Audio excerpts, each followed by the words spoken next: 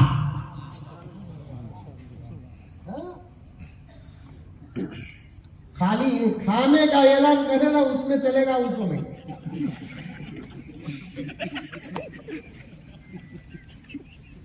بچوں کی فضیلت پر 2 4 علماء بولے ہی, انشاءاللہ بولوں گا میں. یہ بچے 2 کام کریں ہی, ہمیں ایک بھی نہیں کر رہی, وہ بتا کر بات ختم کر دیتا ہوں.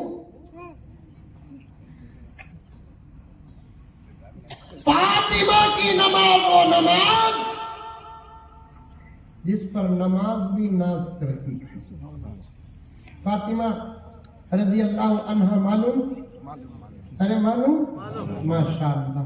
تمہیں پوچھو گھر میں جا کو, جی ہم نہ پوچھے حضرت فاطمہ رضی اللہ تعالی عنہا معلوم کیا بول کر, تم نہ نہیں پوچھ سکتے تھے, ہمیں تم نہ پوچھتے معلوم کیا بول کر. تمہیں پوچھو, انہیں پلٹا کو پوچھیں گی علی تم نہ معلوم. اس کے بعد دونوں میں کمپرومائز ہو جاتا, تو مجھے پوچھنے کو, میں تجھے پوچھتا.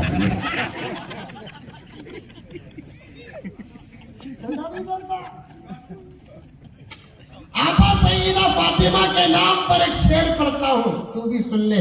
فاطمہ کی مختصر سی تعریف اس شعر میں آ جاتی ہے, بلکہ مکمل تعریف اس شعر پر آتی ہے. دنیا میں یہ واحد اللہ کی بندی تھی جس کا ہر رشتہ مقدس تھا. فدا ہے خلد بھی جس پر, ایسی ہے فاطمہ.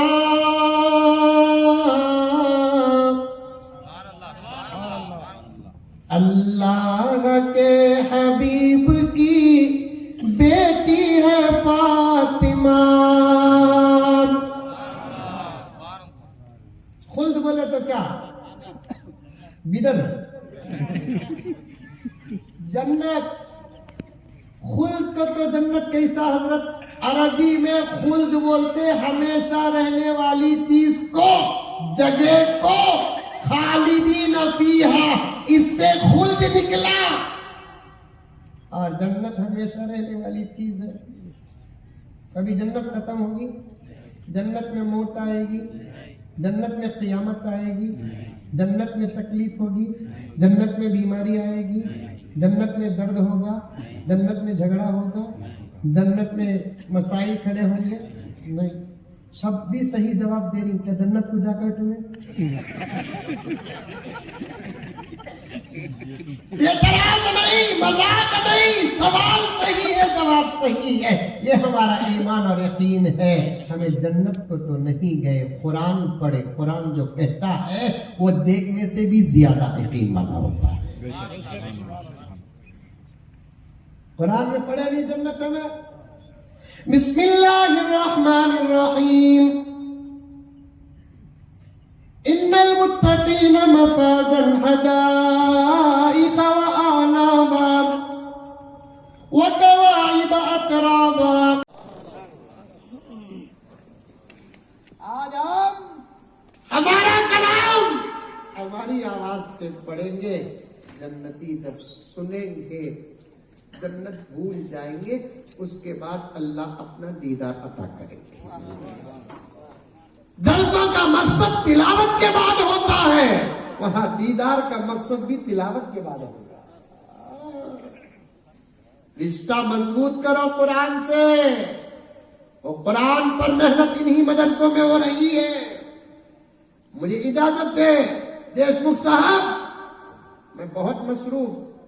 وہ ایک مختصر سا سفر جو حیدرآباد تک کار میں آپ کے ساتھ ہوا, اس محبت کے صدقے میں ہار گیا. ورنہ میں صبح کو جمعہ بولے تو جمعرات کو اتنا لمبا سفر نہیں کرتا. بنگلور میں جمعہ رہنا میرے لیے ضروری, لیکن محبتوں نے مجبور کر دیا. مجھے معاف فرما دے, چندوں کی مدرسوں کو ضرورت نہیں, بندوں کی مدرسوں کو ضرورت ہے. چندوں کی نہیں, پیسہ نکو دیے تو بھی مدرسے چلتے, نہیں دیے تو بھی چلتے. اللہ مدرسہ کیسا چلاتا بول کر آج تک کسی بھی سمجھ میں نہیں آیا. یہ گھگوا لوٹ پوٹ ہو رہی,